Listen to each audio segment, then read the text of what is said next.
Today, I interview Carson Meyer, doula, certified nutritional consultant, founder of the skincare line Sea in the Moon, and now new author to the book Growing Together: Doula Wisdom and Holistic Practices for Pregnancy, Birth, and Early Motherhood. Carson and I discuss the particular challenges that modern mothers face and how women can revolve health or lifestyle goals for themselves around their mothering with a blended approach between early human adaptation mixed with today's current culture. We chat about having reverence for birth as a way to change the world, how current birthing systems are missing the mark to serve individual women and babies at times, and the process of cultivating motherly intuition. So much more as well. So let's go. Welcome to Healthy as a Mother, the podcast for becoming and being a mother, with your co-hosts, Dr. Leah Gordon and Dr. Morgan McDermott, two naturopathic doctors who get it. Each week, we teach you how to be the healthiest mother you can be, from fertility and preconception to pregnancy and birth prep, through postpartum and throughout motherhood, empowering you with the natural health guidance and education you're not getting elsewhere, so you can confidently navigate the broken system at large. The real, the raw, the untalked about.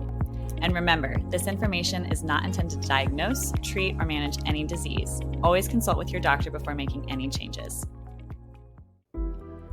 The metabolic needs of pregnancy, postpartum healing, and making breast milk require more minerals than in other times of your life, and staying truly deeply hydrated during these times is very important. Nowadays, there are more options for this than ever, and ingredient quality and manufacturing integrity is very important for Dr. Leah and I. That's why we love Redmond Relight electrolyte powders. Mined in the USA, Relight contains Redmond's ancient unrefined sea salt with 60 plus trace minerals in addition to the appropriate proportions and forms of calcium, potassium, chloride, and magnesium that pregnant and breastfeeding moms need. Pregnancy demands a huge increase in blood volume and synthesis of an entire new baby, and that requires, you guessed it, minerals. This is the perfect blend to be sipping on during your labor or to have mixed into your bedside water bottle during breastfeeding. It tastes amazing, and my favorite flavors oscillate between mixed berry, strawberry lemonade, or lemon lime. Grab a sample pack option to try them yourself and use code HEALTHYMOTHER for 15% off your order of any of the products that Redmond has to offer, including their OG sea salt, other seasoning salts, natural toothpaste, bentonite clays, and more. Happy hydrating! Okay, so with us today, we have Carson Meyer, a doula and certified nutrition consultant that I think a lot of you probably have heard about or you know about. I didn't even tell you this before we started recording, but I've been following you for years. And I just really appreciate your work. And we are going to talk all about modern motherhood and your new book and all sorts of different things. So thank you so much for being here today. Well, thank you so much. And likewise, I love following you and your beautiful journey and wisdom. Oh, that's sweet. Thank you. So I wanted to read your bio so that everybody knew who you were before we get going. And then we're going to talk about a lot of different things. We are very aligned in our perceptions on birth. And I think that it's really fun to be able to talk with people and different like little niche specialties about these kinds of things. And it really just amplifies the fact that there is issues and how can we, what are our unique solutions to that problem, and your book being one of those. So let me read your bio here. It's Carson Meyer is a doula and certified nutrition consultant who has supported hundreds of women on their path to parenthood. She hosts circles for families across the country to help them access community and information to healthy pregnancy, birth, and postpartum practices. She also leads mentorship opportunities for new and aspiring doulas. Her work has been featured in Elle, Vogue, Goop, and the Los Angeles Times. That's awesome. Carson is the founder of Sea in the Moon. Oh, yeah, that's right. A clean skincare line founded on the belief that the way we care for ourselves is intrinsically linked to the way that we care for the planet. I have a body scrub maybe for the shower that's by Sea in the Moon. Yeah. It's the most wonderful thing I have ever used in my life. Thank you. It's amazing. Highly recommend. And we will put the link to your products in the show notes as well. She graduated from NYU's Gallatin? Yes, Gallatin School of Individualized Study in 2016 and lives in Western North Carolina with her husband, Jonathan, and their daughter, Lou, and a Bernedoodle, Polly. Cute. We will put all of your Instagram, website, the different ways to follow you in the show notes because you're definitely somebody that is really well attuned to this community in case people don't already know about you, but I assume many will as well. So thank you for being here. Thank you. I'm so excited to talk today. Yes. Okay. So your book is new. It is out now this week. It is called Growing Together: Doula Wisdom and Holistic Practices for Pregnancy, Birth, and Early Motherhood by Carson Meyer. And it is a week by week from the very beginning of pregnancy through the first 100 days of postpartum, which is so cool because I think a lot of the way that our modern systems are so segmented, it's like pregnancy, or it's about birth, or it's about breastfeeding, or it's about postpartum. But it is all kind of this continuous spectrum, and one slides into the next, slides into the next, slides into the next. Like, it's coming, And so to have something that people can have like on their bedside table that addresses this entire, so you're pregnant for a year and then you're breastfeeding and you're postpartum, like, I mean, almost nearly a 2-year time span of their life. And then if you have multiple children, you're doing this again and again and again. And something I've been reflecting on recently is like, it seems as though in your family building era, you're always in one of these states. It's like this transient state of like being postpartum or breastfeeding or being pregnant again or whatever. And there's so much amazing information that you packed in here. So I want to hear you just talk about the book and what was inspiring you for writing it too. Thank you. Yeah. So, I mean, there's so many amazing books out there, and my bookshelf is full of them. But I found, when I was recommending to clients, they wanted a book on, they wanted to learn more on co-sleeping, or just like you said, breastfeeding, postpartum. And next thing you know, I had to list 20 books for them. And some birth junkies like us were like, great, bring it on. Others were like, I just want one book that I can turn to be, to give me these bite-sized, digestible information, to plant seeds, to see, where I might want to continue to learn. But really Growing Together it's inspired by my circles that I host, that are birth prep circles with about, group of 30 women. We do 11 weeks together. And that's what this course was intended to do, is to give far more information than your average childbirth education class, and to walk with mothers through those different seasons. And so I also included that first 100 days because, we consider postpartum the first 40, which, I'd say that's even a generous interpretation in the modern world.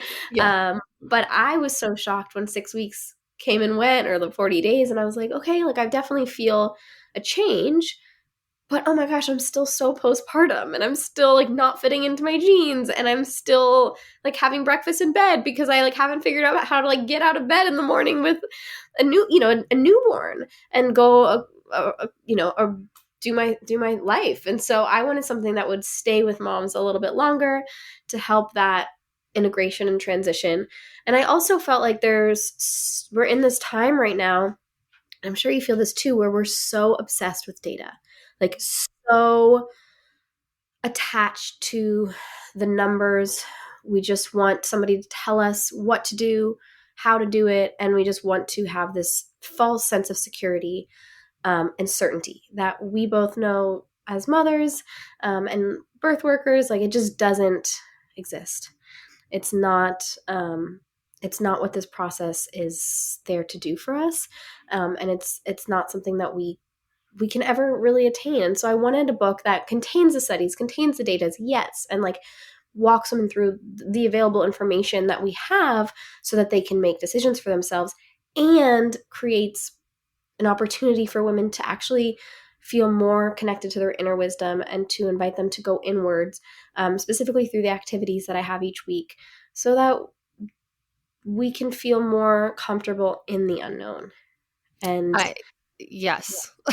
Yeah. Sorry. I mean, I thought you were done there. Well, I love it. I think that it is something that I see happening, and I can understand the balance with wanting to do, for instance, the apps that track breastfeeding time and breastfeeding, like which side and for how many minutes did they feed. And I think that maybe there are certain indicated situations, maybe if a baby is really having a hard time with gaining weight and we're trying to figure out, how much are they actually feeding, something like that. But for the average Joe Schmo situation, average mother baby dyad, I don't think that those kinds of apps are very helpful, because they do really pull us into our heads and out of our body, out of our intuition, out of just witnessing the experience before us of, okay, are my breasts softer?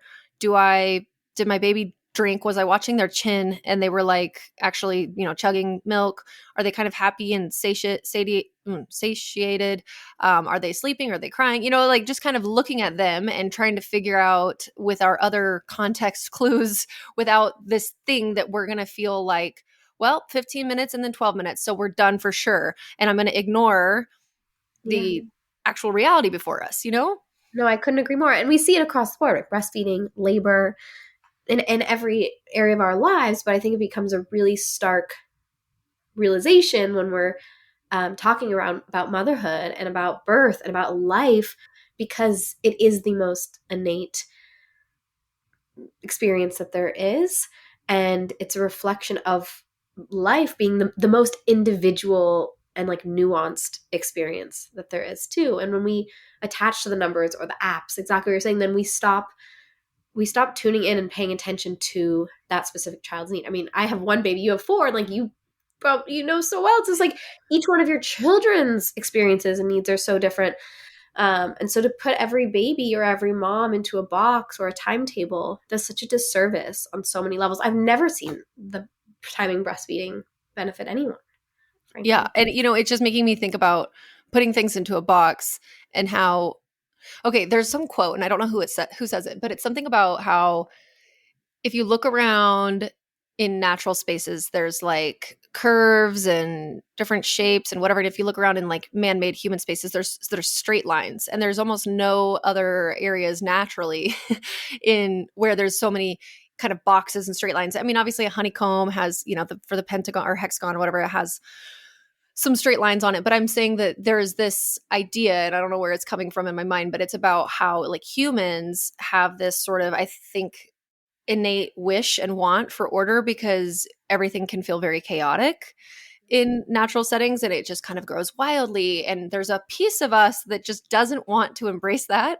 And I think that this is why birth is so hard for our modern societies to just let it happen, because there is no timelines. We don't know when it's going to start. We don't actually know why it starts. We don't know how long it's going to be. We don't know if, we want to think that if your cervix is chugging along at this particular rate and pattern, that it's going to be, your baby's going to be born at this time. And we want it to be predictable and factory and understandable, because we have people on schedules and we have shifts and we have shift changes. And I get it. I know that it is tricky and hard, but also this kind of information, striving to get it, we can see so clearly is not working. It does not actually work. And I think that it did maybe in the very beginning stages when we were trying to when we were developing more modern medicine and modern technologies, and it was like, wow, cool, amazing, we're saving people that are dying and et cetera, et cetera. But as we were discussing before we started recording, the pendulum has swung so far. And what we really desperately need is for it to be able to sort of kind of fall back somewhere in the middle and just have these smaller swings. And I think that that's where a lot of the wisdom of, the older grandma midwives or the people who are very steeped in this world can see from their own experiences, like all of your experiences of being a doula and living in this world for such a long time, to see how there is a way that we can use the system when we need, but also fall back on the default of physiology. Yeah. And it's reminded me of something that I always say. I say with each birth I attend, I know less about birth. And that's because, you read a textbook, or you're, go to your doula training, or, you just have this idea in your mind, or maybe you have your own birth experiences, or, you've attended a few and you're like, okay, this is what it looks like. This is how it goes. This is what to expect. And then every single birth challenges that. And that's by design. Like, that's how it should be.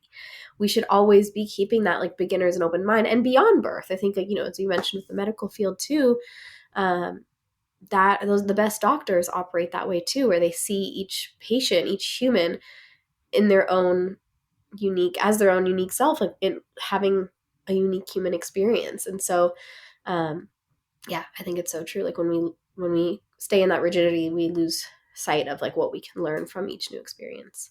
Yeah, absolutely. And it's hard, because I think that people they're like, okay, well, shoot, how do I gather the information then? And it is unfortunately something that as time has gone on, it's shown us that we need to be more aware, doing our own research, being our own advocates more and more and more, because yes, being a mother is innate. Getting pregnant, unless there's like fertility issues, it's something that we don't have to think about. We don't have to think and will the egg and the sperm to meet each other. We don't have to be thinking, okay, we're at 6.5 weeks development, we're making eyes today. Like, it just happens, right? Birth is also something that we are just sort of a bypasser, or not a bypasser, what's it called? Like a passenger on the train of birth and all these different things, right? But modern day motherhood is very different now. And so this is where things like your book can come into play so well, because as you said, it's bite-sized nugget information chunks that are not overwhelming, but you cover so many different topics though. And if anybody is interested in wanting to learn more about that, then they can, delve into that one particular topic. But I love that the way that you write it, where it's like, okay, week 4 of pregnancy. So first of all, just so everybody knows, the book is broken down into first trimester, second trimester, third trimester, and postpartum. And it's like each week. So week 4, it's not about what's happening in your baby's body at week 4. It's something that you should maybe be starting to think about or ponder, or a little nugget of information, something to research for each of these weeks, like calling in your spirit baby, and like then talking about due dates, stuff that's really relevant to that time period. It's so cool. It's so well done. I don't know how you I'm sure that it was very difficult to figure out what to put where. But for those that are wanting something like this, I've never seen a book like this before. Oh, thank you. Yeah. I love it. I love it. So tell me about your favorite parts of the book, and what do you think are going to be sort of the biggest takeaways for people in reading it now that it's out? Yeah, I'm really excited about the activities, like I mentioned. I think some of these that help bring us closer to ourselves, to our babies, our partner, and to like the spiritual side of birth, whatever that means to you. Bringing back this reverence of birth being not just a physical event, but a rite of passage, a deeply, I believe, like spiritual moment in your life and transformation, where there is a death of the old self and a rebirth of a birth of a baby and a rebirth of a mother, and a completely new version of yourself as a mother. And that I really want the reader to start to acknowledge every aspect of the experience, whether that be the fertility struggles or, the nausea, or a challenging labor or breastfeeding challenges, as not these like burdens or problems with ourselves, but like an invitation to do deeper exploration on the emotional components as well. So I'm really excited about that. And again, like somebody might come to it wanting to know how to create a birth plan, and there's a lot of information there, but hopefully they leave with a deeper connection to that innate part of themselves as a mother. I'm really excited. I have some chapters on like ultrasound and circumcision and co-sleeping, which are considered really taboo topics still. And yeah, I mean, the way that I bring in some stories from clients and friends, and the current research, and just offer a different perspective of thinking about these things and making decisions. I'm just excited for women to have that tool, because I don't think a lot of that information is as easily accessible today in the more mainstream books. Yeah, or it's like it's like information overwhelm, and there's so much, and they don't know where to start to sift through it, and sometimes then you sorry to interrupt. No, Like go the ahead. data, like sometimes when I get, I'll get like on email lists or there's books, and it's just like when there's just data telling you something's like a yes or a no, it doesn't feel, I don't know, for me, it doesn't feel right to just act based on that data. It's like, I want to come to the decision based off of my gut, of like my mother's intuition. And I want to use that information, and I want to cross check it with what feels good. And so to what you're saying, like I think there's a lot of potential there for us to marry our more like modern, heady minds, and then like connect more with the body and and feel embodied in our decision making.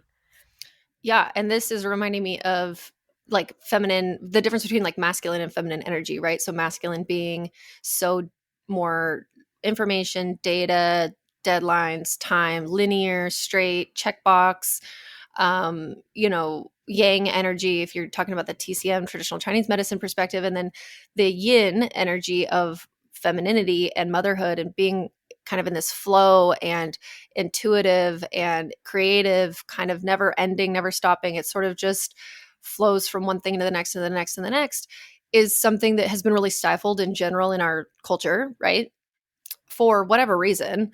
I mean, patriarchy or whatever, blah, blah, blah, whatever with our modern history. But it is, I can understand. It's like, well, okay, how do you make policies off of intuition? Okay, you can't. Maybe we have to have more of the masculine side of energy in those kinds of realms. But the woman's motherly intuition has so much power. And if there was a way to study it more so we could prove that, that would be cool, because I think it would give it more validity. But it's also like, whatever, I roll, like maybe we don't need to study it. Maybe we can just believe it and see it with our own eyes and our own experiences, because it is something that you have to cultivate now. Everybody's born with it, but Yeah. I don't think that as little girls, we are given those little micro tiny experiences, hundreds of thousands of them throughout our childhood, Yeah. to listen to it. And, Absolutely. what is the benefit of that? To turn, okay, we have a question. Like, what if our mothers, and this is even just like for me thinking to myself, I need to be cognizant of this with my daughters and my son, but specifically with women, I think that we have a gift in this kind of a way that we just sort of ignore, to say, hey, okay, you're having a feeling about something. Like, what is that? And what is it saying? Where do you feel it in your body? Just even taking pause and seeing, then allowing them to go with the answer that's inside their body and see what happens, because then they will build deep self trust that by the time they are becoming mothers and doing this whole thing, and especially when it comes in, giving birth, I don't know why it was that I felt a very deep sense of trust in myself that I was going to, I knew forever I wanted to have a home birth, and I don't know why. It was just something that I knew from high school. And no, I mean, there was nobody ever talking about home birth, and I didn't want a baby, but I could not wait to give birth. I was like obsessed with it. I bred animals, I bred hamsters, I bred, beta fish. But it's like, maybe there's something there where when it comes time for women to be able to give birth, if they had that, and just becoming mothers in general, and making all these decisions, and looking at your baby who's crying in the middle of the night and knowing this is a baby that has something wrong, or this is just normal and this is how I'm going to soothe them, or all these little things. If we can have such a deeper rooted, like, base level pyramid of understanding and self-confidence in ourselves, we can make these choices that go against the grain, like you're saying, with maybe not getting the ultrasounds or getting fewer, maybe not doing circumcision because it's something that isn't really relevant as much anymore, or even just questioning that idea, and looking into it, because it's like, oh, well, that's what everybody does. It's like, well, do they? And also, do we care? You know what I mean? And having the confidence to say that, and to stand up to these situations that have been just chugging along in policy forever, that maybe don't serve anymore.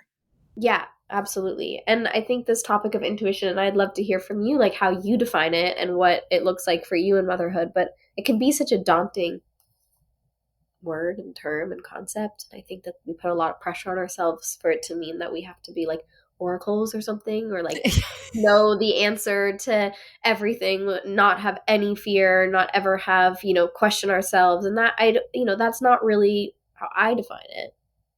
But yeah, it's an interesting topic. I'd love to hear as a mom of four, like what it is, what are yeah.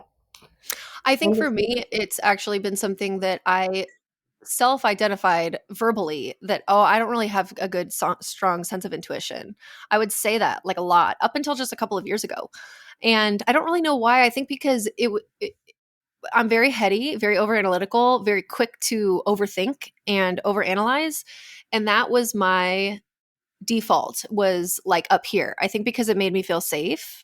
And so sometimes when I'd be presented a situation or a question, or even if a feeling was kind of rooting in me from an intuitive base initially, I was very easily out talking it in my head. And I'd had that experience again and again and again and again, rather than the experience of going, I don't know why, but I feel like I probably need to like take this route home today instead of that route. And I don't really know why, but I'm feeling that in my body, So I literally had to make so I am not like the best person to ask, because this has been something I've had to cultivate, or maybe other women are like these. That's why I think you are the best person to ask, because it's like we all have to cultivate it. And Yeah, I feel that way too. It's like for all moms to feel like, I think we all have that same feeling too, right? At times we're like, oh, this isn't my strongest skill, or home birth's not for me because I don't have, that trust, with like air quotes, or intuition, but it does exist with all of us. And we're all on a journey of like just relating to it and connecting to it and like figuring it out. Yeah, and it feels really good. I think maybe if people are asking like, well, why do I care? Why would I want any of this stuff that these two women are talking about? I think because it gives us a very, very deep sense of satisfaction and contentment in, and not every woman is going to want to be a mother, but we're talking to those that do, right? And so it's part of it to be able to feel like you're really the expert of your child in so many ways, and know that you're the expert of your child. And so then you know when something's wrong, and you know when you need to go seek help from somebody else. And that's okay. Like, we're not villainizing the system and saying, never use it, it's horrible, it has no place. Like, I at least I personally don't think that. I don't think you do too, or do either. And it's just, unfortunately, this world of natural health and, natural parenting, whatever you want to call it, attachment parenting, can kind of take that spin as if it's like these people never want to tap into anything. And it's just like, that isn't the case. The case is that there is a lot of harm done when medical interventions or sweeping guidelines, like for no co-sleeping, are made without like nuance and also intersecting human history in there. And so when we're questioning things, we're just saying, hey, I think that there's actually a better way to do this. And here's some alternatives, because co-sleeping is the innate sleeping arrangement of humans. Look at all other mammals. Now, whether or not you do it, which I don't, I mean, I co-sleep with my newborns for like a couple months, but then I don't sleep in the bed with them. And I know that it is my act of choice to not do that. But I still think that is the better way to go about it. It just, for some reason, with me and my boobs and the babies, and it just doesn't work well. We're not sleeping as well. I have to make a different choice. And so then we do the next best thing for us, right? And that's okay. Like, you can do that, but we should know sort of what would be the human-based expectations, like the book, The Continuum Concept. Yeah. I'm sure you're familiar. Yeah. And I'll put that in the show notes. It's a heavy read, I have to say. So if anybody gives it a shot, it's definitely written not your go-to, like, only one pregnancy parenting book you pick out. Always going together. But if you want to go to exactly. It's something that you need to be like, I'm going on an adventure to something written in the 60s about an anthropologist who went and looked at some indigenous tribes, and what did she witness there? And it is really, really fascinating and interesting. And her whole idea is that there's this idea of this continuum concept, that a human baby is born, and what does it expect? It expects to be held. It expects to have open access to the breast. It expects to really never be left alone. And where other species of animals have different expectations, like a shark expects to be born in saltwater and be basically like left alone. There's no nurturing aspect of the mother shark. Like, the baby shark is born look and how they turn out. What'd you say? And look how the sharks turn out. Yeah, exactly. Mean and aggressive. Killers. Exactly. So it's like understanding humans as an animal. And I think sometimes people can get so offended by this stuff. And it's like, you guys, it just is what it is. Whether or not you can do it or you want to do it is up to you. But we need to understand that we will probably be happiest and healthiest if we are living in line with what our nature says we ought to be doing. Yeah. Yeah. So we're in the modern world where, yes. like, that book, as much as I love and resonate with so many of the, just like the findings and teachings and the ethos of it, it is, it's not plausible. My husband and I joke sometimes, like, oh, let's do the continuum way for this. And then we're like, we don't live the continuum, like that life that she's observing. That's not what our world is right now. And so how we can reintegrate, how we can bring in elements, how we can learn from our past, learn from our ancestors, learn from our species as animals, and like bring that into the world that we've created today to find harmony. It's a really big topic. It's a really big topic. And I know it's not going to interest everybody, and that's okay. But if you're somebody who's going, wow, this is fascinating, I want to know more, I think that this book would be a really great place for that. There is a lot to unpack here. There's so many rabbit holes that you can take down all sorts of different paths. And it all kind of leads back to the root of this, what would be happening in the ideal situation from where we came from. But then what is really smart about, the way that you've written this too is, and like what Leah and I on this podcast, our goal is to intersect it with the modern truths and reality, which is like, we don't have that village. And what is this costing us? And how do we have to make these changes when it comes to sleep? Or with our birth challenges that might come up, and then thank God for life saving procedures when they need to happen. And it's okay. It's not trying to be shameful about stuff. It's just, we have to have sort of a guiding light of like, maybe this is going to be the goal. And then I'm going to pivot on the game of life, like a literal board game, as I need to. But people sometimes don't have the enough information so that they feel like they can make those decisions when they're brought to that like fork in the road. And, I think it's both of our goals to give them the information then so that they can make that choice. And to feel know really, that they have a choice. yes, you have a choice, and to feel confident. Yeah. And that's something that is so, it's always so surprising to me, like when working with women.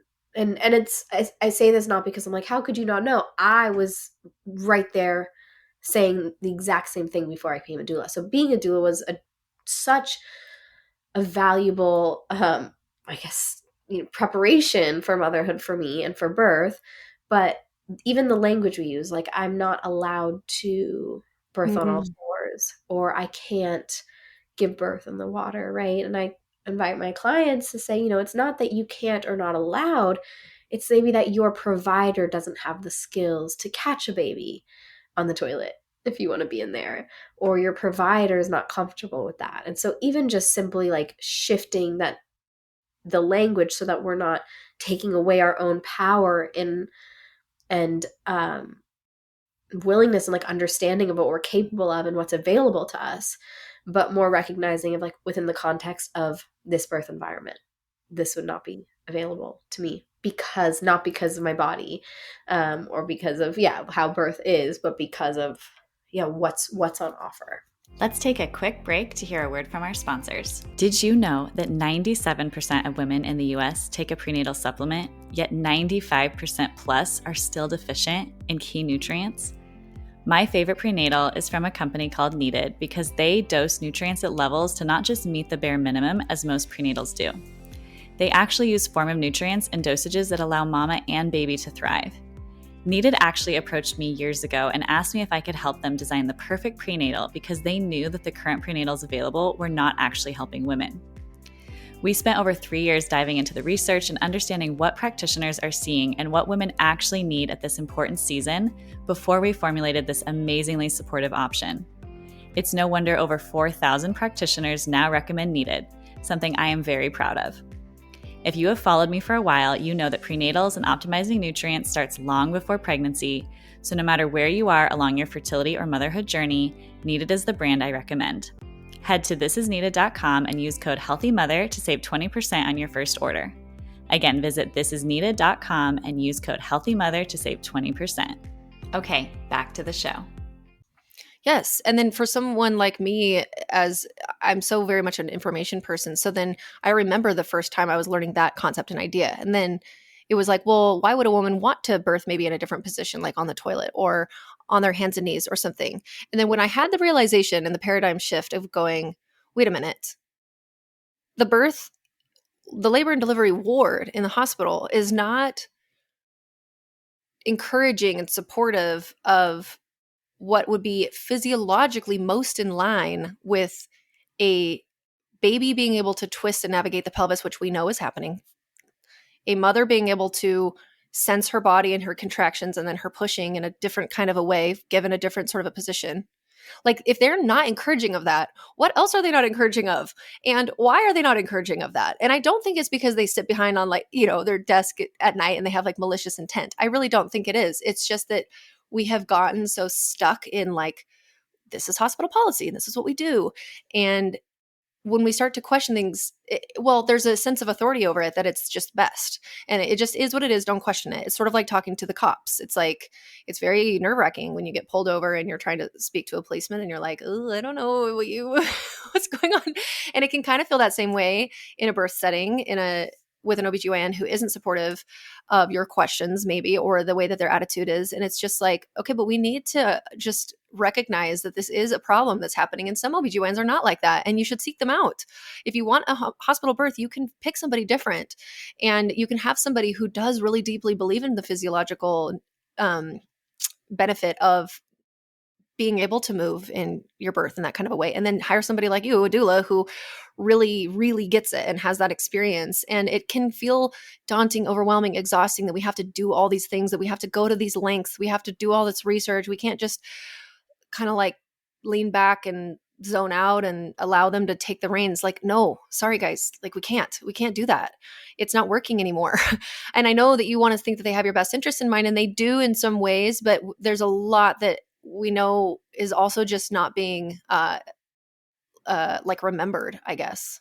You know what I mean? Yeah. Like how has that come about for you in all of your experiences? Well, I think it's interesting when we look at the United States like birth outcomes and what's been fortunately in the news more and more.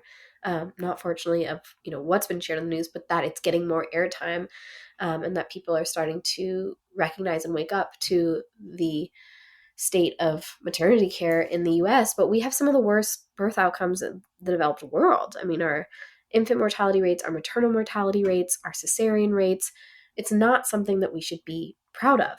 Yeah. Right. And we spend the most money on obstetrics in any country, both like as a whole and as individuals going into birth, right? The cost of birth is higher for Americans than pretty much anywhere else in the world. But they're not getting what we're paying for, right? And we have access to technology, we have access to every medical advancement known to man. But why is birth still so dangerous in the U.S.? And why are the rates of trauma and so high, and the reports of maternal dissatisfaction so high?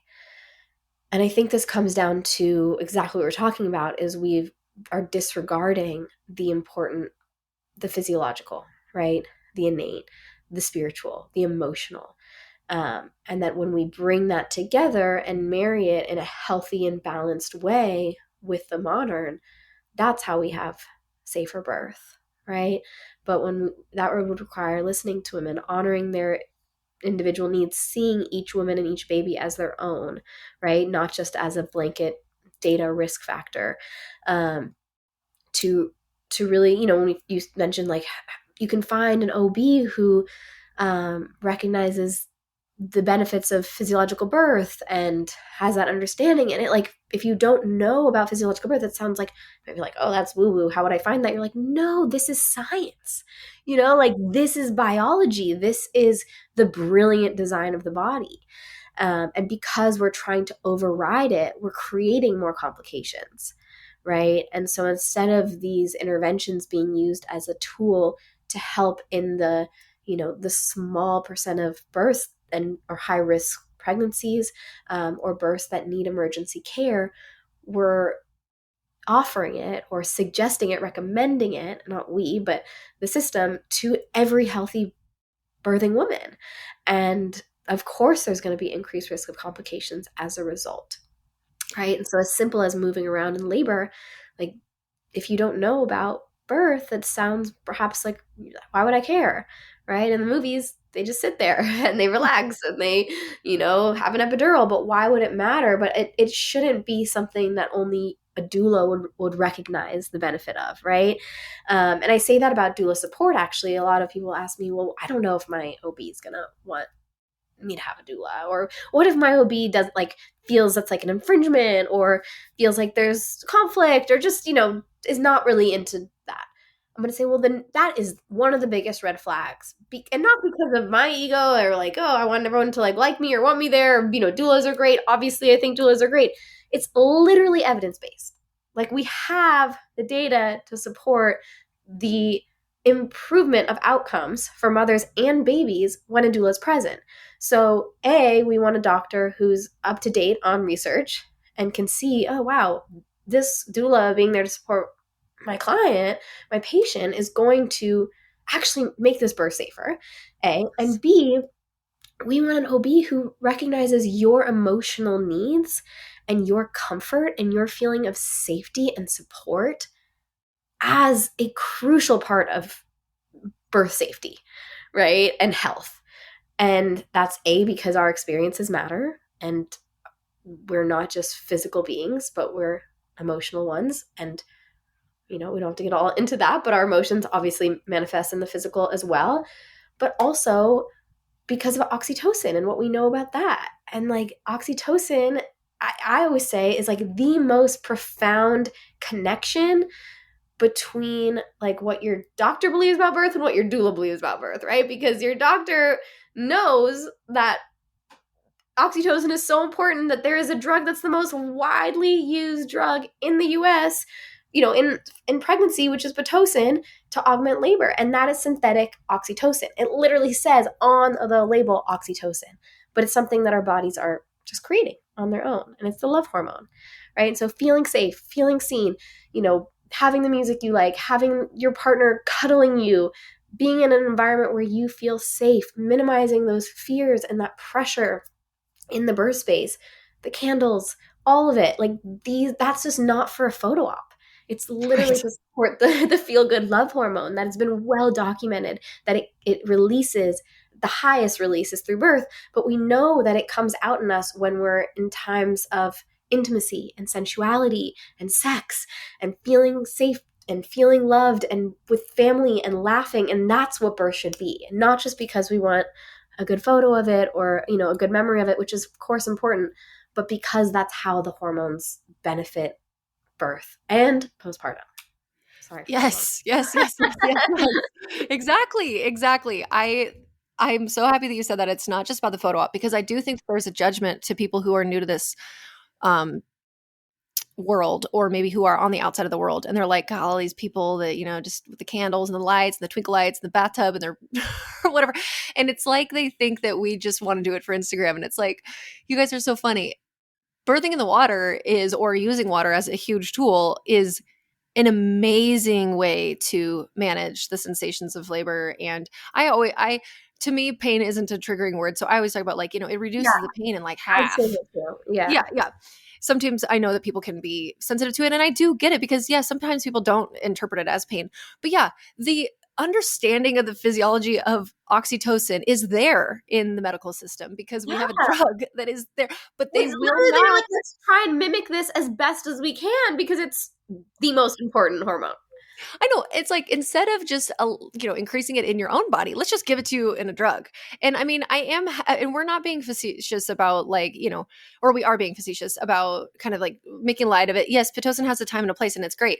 And it is kind of silly, right? If we pointed out that there would not be more reverence for birth in this way, reverence for the natural endogenous chemicals that are being released in the mother's brain and how they have a positive impact on the baby. And this goes back to like, I'm sure some people have heard this, but there's this French obstetrician named Michel Adant, and he has this quote that's like about how, in order to change the world, we need to change the way that babies are born. And it feels like, well, why? And I think I'm happy. So, okay, we have to like zoom in 10,000 or zoom out 10,000 feet and then zoom in and then kind of like keep going in and out and in and out, because I think that something that isn't really called out enough of people who are obsessed with birth, like you and me, is, obviously we think birth is cool. We love babies, we love pregnancy, we love women, we love empowerment, we love the rite of passage, we love people to feel really happy, we love to see it all work out the way we want, etc. But more than that, I think the reason why we've chosen this as like our thing in life, to like our hill to die on, is because we can see the ripple effect and butterfly effect of how important this particular moment in time snapshot is for the rest of an entire family's life. Yeah. And then now that family unit going out and ripple effect in their own way, and like breaking generational traumas and starting out motherhood feeling empowered and not having mental health disorders because we were traumatized during our birth, or we were told to like shut up and stop screaming, or whatever it was that was happening. You know what I mean? It is such an opportunity for us to tap into a very, very deep sense of strength as women that is our right to feel, and how that carries into all sorts of other things. And when you have an empowered birth and you have that lived embodied experience of, wow, my body really did this, and there's that intuitive aspect, then with every other decision that you're making with your baby, whether it's to co-sleep, whether it's to not cut off their foreskin and circumcision, whether it's to do some sort of alternative something else, whatever it is, homeschooling, something else that's maybe outside of the system. And not to say that you have to do those things, but when you are making choices and decisions for your baby, you're coming from such a stronger ground that is way more individualized and looking at you and your kid and your family, and also empowered and confident, that has, again, this just like ripple effect throughout society. And it's like, if we had reverence for the ways that the babies were born, and then the way that infants were treated, and then the way that children were treated, and then the way that all people were treated, maybe we would not have so much incredible suffering and war and all sorts of different things, because we would look at people through a different light in totality. Yeah, absolutely. And for the mother, like how much that experience can make or break early motherhood, right? Yes. Like when you're sent home from the hospital, or, for a home birth even, right? And I don't necessarily mean like, oh, my birth didn't go as planned or ended up having a cesarean when I didn't want one. I'm talking about like how you're treated, how Yes. like the dignity, right, that exists in that room, or lack of, the recognition of the mother as the sole decision maker for her body and herself and for her baby, right? And that is really where I see a lot of challenges later on, mentally, emotionally, Yes. and even physically, right? Because it's really hard to be in a space of trust or feel like you're going to be heard if one of the most important days of your life, which is so raw and so open and so vulnerable, was that respect wasn't received. Yeah, absolutely. And, things happen. We know that, and it is unfortunate, but I think we both agree, and most people would agree, it's happening so much more often than it needs to be because of just unfortunate meddling. Like you said, it's all these interventions are being offered to everybody, and or without more discernment on the medical part of, does the benefit outweigh the risk in this situation? What do we, are we actually giving informed consent? That's a big issue in this world nowadays too, is there's just, oh, well, we're just going to start a little Pitocin, or, oh, we already did start a little Pitocin in your IV. And it's like, whoa, whoa, whoa, what? Why? Like, what do you mean? What is that? What's it for? Some people don't have any clue. And it, I just, yeah, it all just goes back to sort of a respect. And I understand it being a very, very tricky place for providers too. So I'm not saying that this is something that they're just completely dropping the ball on and it should be super easy and like, why aren't you doing it? It would take a lot more brain power on every individual patient, because Yeah, right and now not the way only that they brain power, I also think, that this issue isn't necessarily, or at all should be to villainize OBs, right? right.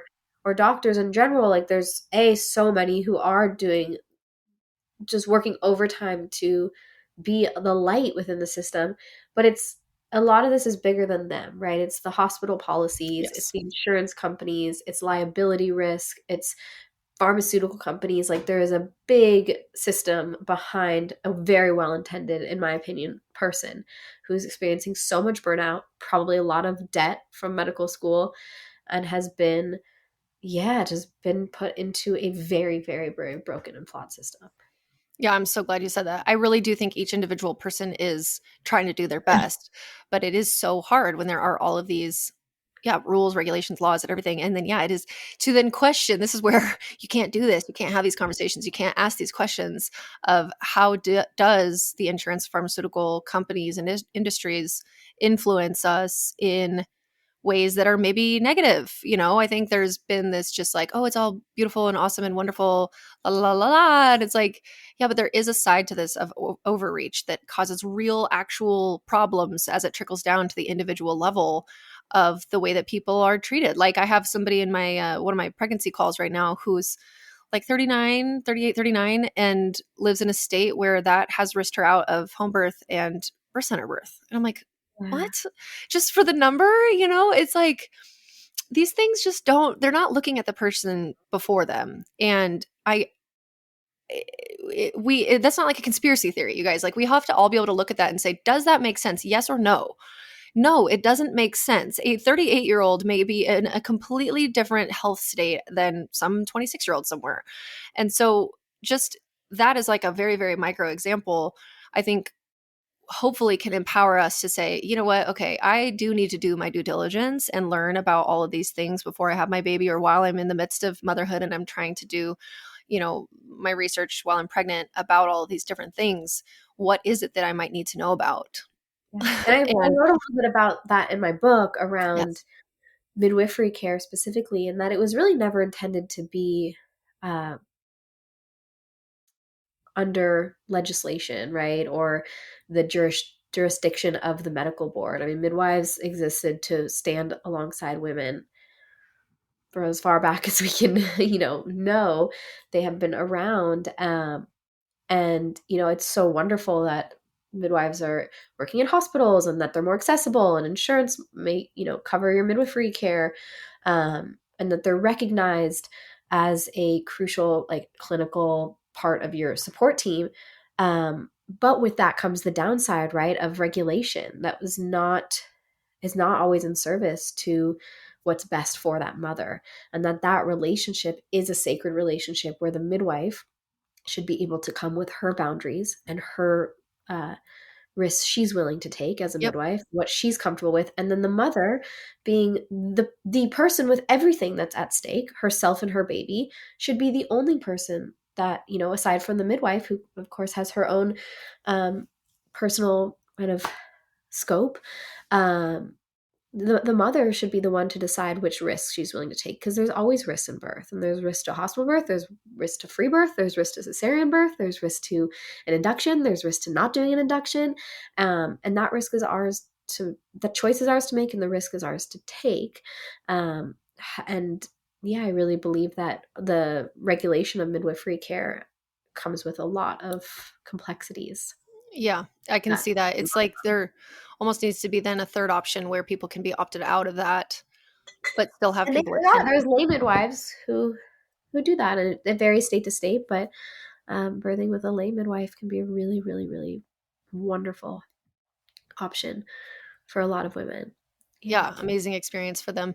I think I'm glad that you said that there is risk and everything, but often it's touted, like, let's just say something goes wrong during a birth. It's often touted as like, oh, well, we did everything we could, and in certain settings. But then if it's like something bad happens, a catastrophic tragedy at a home birth setting, then it's all the blame is, well, you were at home, and you know what I mean? And it's just this kind of double standard of looking at things, and nobody has a crystal ball, nobody can prove it. But I think it doesn't serve anybody to only ever look at one side of these risks. You see what I'm saying? Like, we need to be able to, and again, I think it just comes back to physiology and how physiology is intersected with our modern lives, which is different now, where we have a lot of sedentary lives, unhealthy food. We are not as healthy as we have been. And so that does have the potential to change the way that things are going to be going for birth in the future.